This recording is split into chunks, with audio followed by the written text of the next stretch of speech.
Shalom saudara-saudara yang terkasih dalam Tuhan Yesus Kristus, selamat pagi.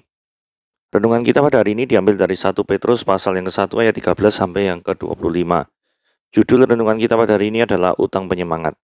Di tengah kelakar bersama teman-teman, tak jarang mereka mengatakan bahwa semangat mereka dalam bekerja selalu terpelihara dengan baik karena sebuah alasan. Apa itu? Jawabannya adalah utang. Saat teringat cicilan, semangat kerja yang mengendor dijamin langsung bablas, ujarnya. Orang percaya pun punya alasan yang semestinya menjadikan mereka tidak pernah kehilangan semangat untuk hidup dalam kebenaran dan kasih persaudaraan. Anugerah keselamatan luar biasa dari Tuhan adalah pendorong dalam menyatakan iman. Ketidakberdosaan sempurna anak domba yang telah dikorbankan bagi umat adalah landasan untuk menilai kehidupan dengan cara baru yang surgawi. Pengharapan akan kemuliaan adalah penyemangat jemaat dalam hidup taat kepada Tuhan, daripada membiarkan nafsu jahat menguasai. Orang percaya ditebus dengan darah Kristus yang tidak ternilai harganya. Diangkat menjadi anak-anak Allah dan diperbarui oleh anugerahnya membuat kita tidak pantas lagi menuruti hawa nafsu yang menguasai pada waktu kebodohan. Karya penebusan yang Allah kerjakan bagi kita semestinya menjadi dorongan yang kuat untuk terus-menerus hidup kudus dan takut akan Allah. Menjadi penyemangat dalam membuktikan diri sebagai anak-anaknya yang taat dengan cara mengatur dengan benar hati dan pikiran kita. Sikap hati, tingkah laku, ucapan, dan perilaku hidup manusia. Bertobat tentu berbeda dengan cara hidup manusia lama.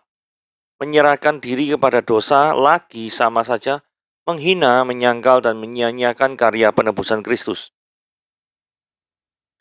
Mengingat kasih dan kemurahan Allah semestinya membangkitkan semangat orang percaya menjalani kehidupan dalam kekudusan yang utuh. Nah, ini kita melihat ya. Iman penebusan Kristus dan hidup dalam kekudusan. Apakah hubungannya semuanya ini? Oke, mari kita lihat sama-sama dalam 1 Petrus 1 ayat 13 sampai yang ke-25. Mari kita baca, sebab itu siapkanlah akal budimu, waspadalah dan letakkanlah pengharapanmu seluruhnya atas kasih karunia yang dianugerahkan kepadamu pada waktu penyataan Yesus Kristus. Hiduplah sebagai anak-anak yang taat dan jangan turuti hawa nafsu yang menguasai kamu pada waktu kebodohanmu. Tapi hendaklah kamu menjadi kudus dalam seluruh hidupmu sama seperti Dia yang kudus, yang telah memanggil kamu, sebab ada tertulis, kuduslah kamu sebab aku kudus. Dan jika kamu menyebutnya Bapa, yaitu Dia yang tanpa memandang muka menghakimi semua orang menurut perbuatannya, maka hendaklah kamu hidup dalam ketakutan selama kamu menumpang di dunia ini. Sebab kamu tahu bahwa kamu telah direbus dari cara hidupmu yang sia-sia yang kamu warisi dari nenek moyangmu itu, bukan dengan barang yang fana, bukan pula dengan perak atau emas, melainkan dengan darah yang mahal, yaitu darah Kristus yang sama seperti darah anak domba, yang tak bernoda dan tak bercacat. Ia telah dipilih sebelum dunia dijadikan, tetapi karena kamu baru menyatakan dirinya pada zaman akhir. Oleh Dialah kamu percaya pada Allah yang telah membangkitkan Dia dari antara orang mati dan yang telah memuliakannya, sehingga imanmu dan pengharapanmu tertuju kepada Allah. Karena kamu telah menyucikan dirimu oleh ketaatan kepada kebenaran, sehingga kamu dapat mengamalkan kasih persaudaraan yang tulus, ikhlas. Hendaklah kamu sungguh-sungguh saling mengasihi dengan segenap hatimu. Karena kamu telah dilahirkan kembali bukan dari benih yang fana, tetapi dari benih yang tidak fana, oleh firman Allah, yang hidup dan yang kekal. Sebab semua yang hidup adalah seperti rumput dan segala kemuliaannya seperti bunga rumput. Rumput menjadi kering dan bunga gugur. Tetapi firman Tuhan tetap untuk selama-lamanya. Inilah firman yang disampaikan Injil kepadamu. Nah, sekarang mari kita lihat ya. Ayat 13 itu dimulai dengan statement yang menarik, yaitu siapkanlah akal budimu. Artinya, iman itu harus melibatkan akal budi. Beriman kepada Tuhan tentu tidak boleh meninggalkan unsur akal budi. Beberapa hari yang lalu, kalau Anda masih ingat, renungan kita pernah membahas tentang unsur-unsur daripada iman. Itu kan ada yang namanya notisia, asensus, dan fidusia. Notisia itu pengetahuan, asensus persetujuan, fidusia itu adalah mempercayakan hidupmu kepada Tuhan. Jadi begitu ya. Bahkan kalau kita lihat di dalam Matius pasal yang ke-22 ayat 37, Ucapan yang keluar dari mulut Yesus adalah kasihlah Tuhan Allahmu dengan segenap hatimu, dengan segenap jiwamu, dan segenap akal budi.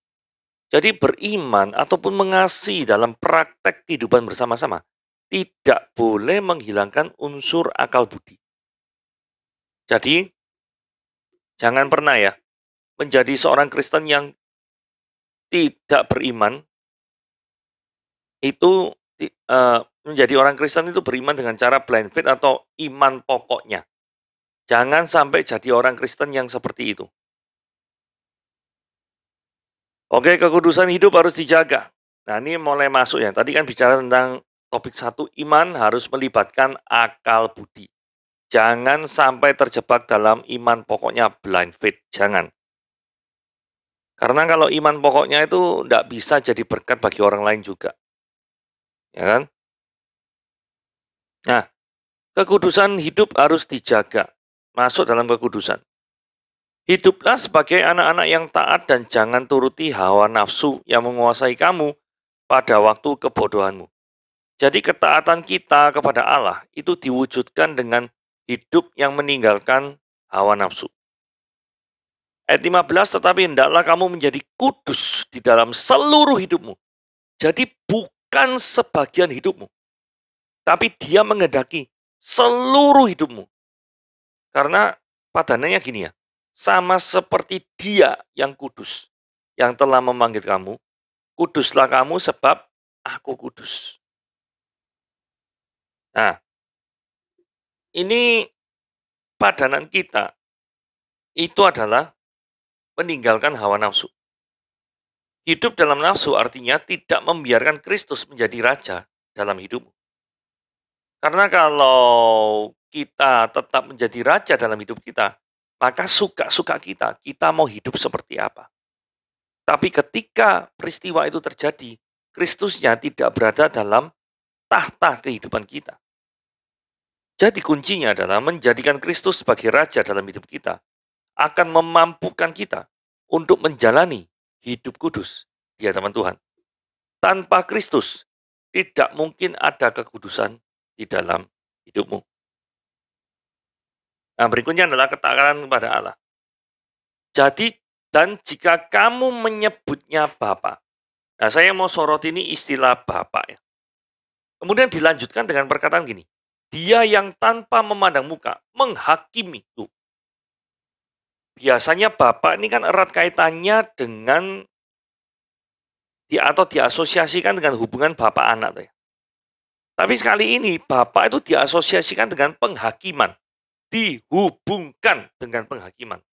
Artinya, di dalam berelasi dengan Bapak, itu ada semacam penghormatan yang harus tetap kita berikan. Jangan sampai kedekatan itu menyebabkan kita kurang ajar terhadap Bapak. Nah, kemudian dikasih kata keterangan yang berwarna biru, maka hendaklah kamu hidup dalam ketakutan selama kamu menumpang di dunia ini. Dunia ini adalah milik Bapak. Dunia ini tidak pernah menjadi milik iblis. Dunia ini adalah tetap milik Bapak. Jikalau kita menumpang di dunia ini yang adalah ciptaan Bapak, maka sudah tidak mengherankan lagi. Kalau hidup kita harus seturut dengan kehendak Bapak, yang adalah sang pemilik bumi itu. Jadi ini aplikasi praktisnya gini ya. Hidup tidak boleh dengan sembarang atau semau gue. Tetapi dengan rendah hati memiliki kemauan untuk tunduk menuruti kehendak Bapa, sang pemilik bumi. Karena berapa banyak di antara kita yang berpikir gini, pokoknya hidup kan hidupku ya, gak usah ngurus orang lain. Aku hidup kayak gini ya gak ngerugino kamu kok. Ngapain kamu ngurusi aku? Nah, misalkan seperti itu. Masalahnya bukan merugikan orang lain sama enggak. Di hadapan Tuhan itu engkau berkenan atau tidak, itu sih jauh lebih penting. Pernah berpikir demikian tidak? Mungkin orang lain tidak dirugikan saat itu. Tetapi Tuhan sudah memandang engkau bersalah misalkan. Jadi patokannya adalah bukan merugikan orang lain apa enggak.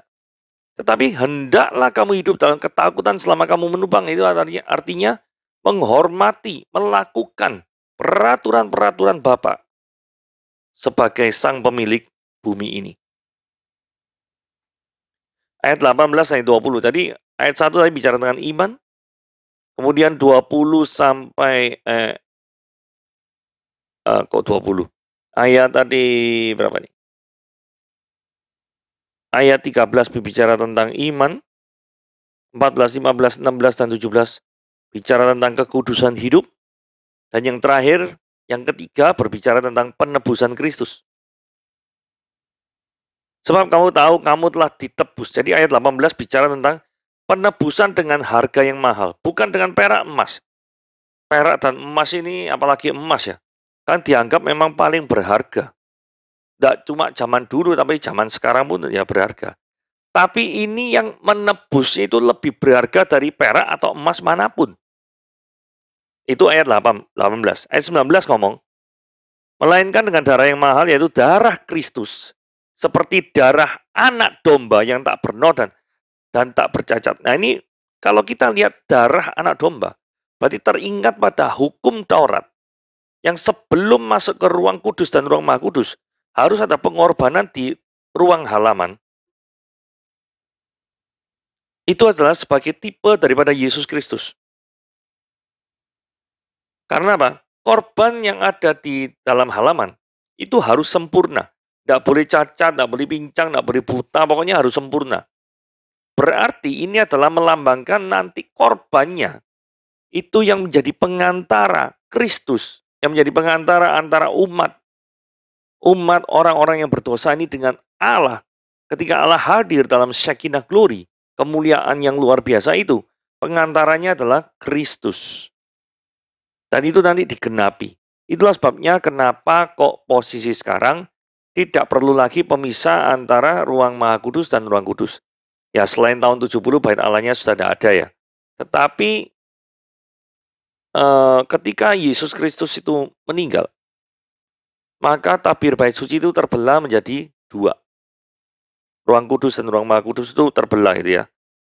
Tabirnya, artinya tindakan daripada imam besar untuk 1 tahun sekali masuk, mewakili umat bangsa Israel menghadap kepada Tuhan, itu tidak diperlukan lagi.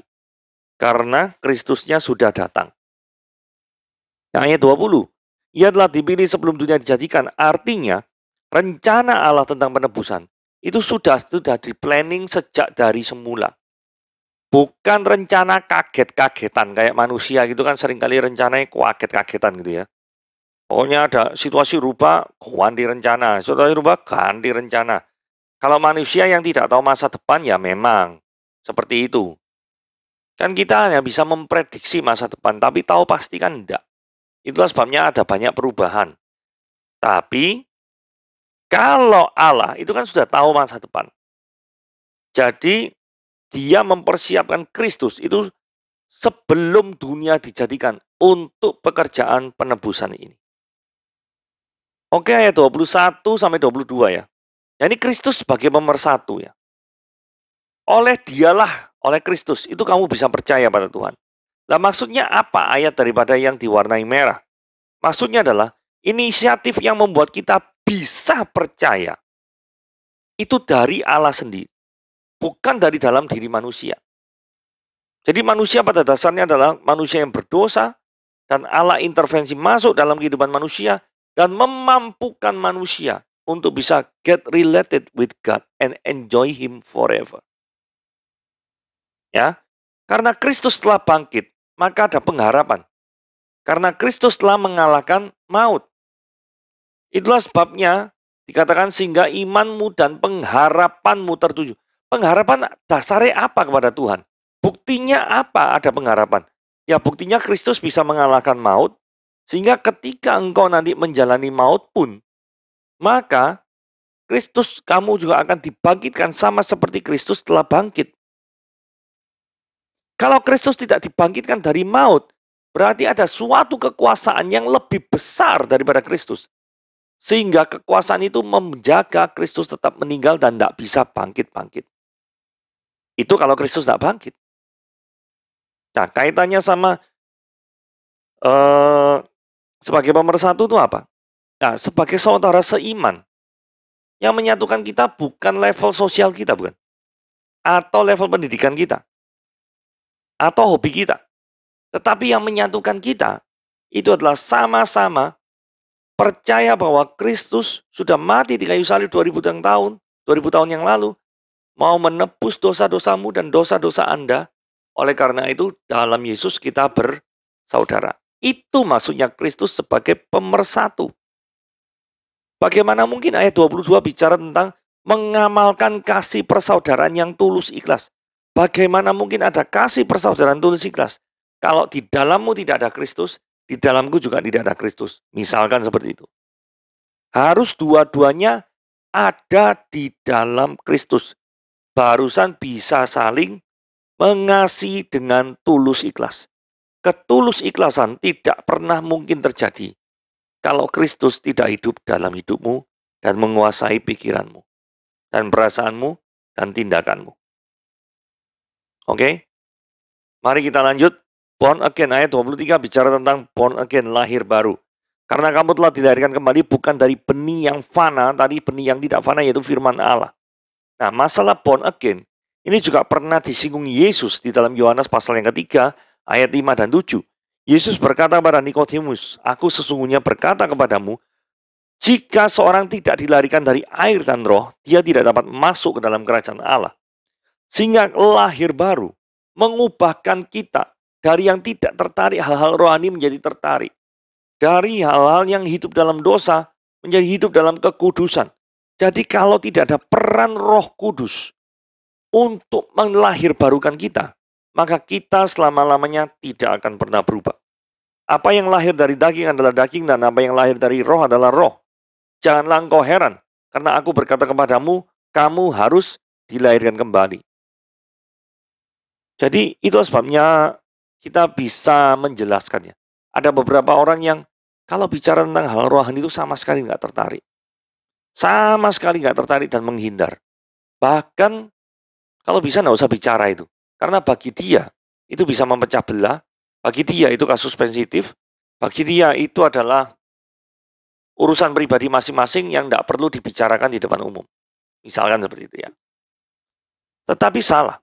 Firman Tuhan bicara bahwa jadikanlah, pergilah dan jadikanlah semua bangsa muridku. Artinya kita harus membicarakan Injil. Memberitakan kepada siapa yang kita temui. Kalau orang itu percaya, puji Tuhan. Kalau tidak percaya, tidak masalah. Mungkin ada pemberitaan firman lain yang membuat dia percaya. Tetapi tugas kita adalah memberitakan firman Tuhan. Urusan percaya tidak percaya, itu adalah pekerjaan Roh Kudus yang melahirbarukan dia. Maukah saudara dan saya dipakai sebagai alat Tuhan untuk menjadi alat Tuhan untuk menjadi memperlebar kerajaan surga. Kemuliaan yang sejati. Ayat 24. Semua yang hidup adalah seperti rumput dan segala kemuliaannya seperti bunga rumput. Rumput jadi kering dan bunga gugur. Ini maksudnya gini ya, kalau misalkan Anda itu seperti ayat sebelumnya tadi ya. Tidak dilahirkan kembali, berarti pola pikirnya kan pola pikir lama. Pola pikir lama itu mengandalkan dunia dalam menjalani kehidupan sehari-hari.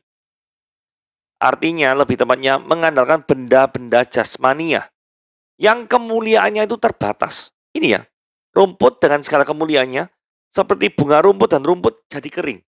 Jadi dulunya mungkin pernah ada kayak keindahan, keagungan luar biasa. Tetapi ada saatnya di mana dia jadi kering dan bunganya gugur. Artinya kemuliaan itu tidak sifatnya tidak everlasting. Tetapi kalau firman Tuhan itu tetap untuk selama-lamanya. Karena dia memiliki sifat kekekalan. Firman Allah bersifat rohani. Nah justru ini yang berfungsi untuk menghidupkan roda kehidupan kita semua. Kalau kerohanian kita itu tidak digerakkan oleh firman Tuhan, maka dapat dipastikan kerohanian Anda akan kering.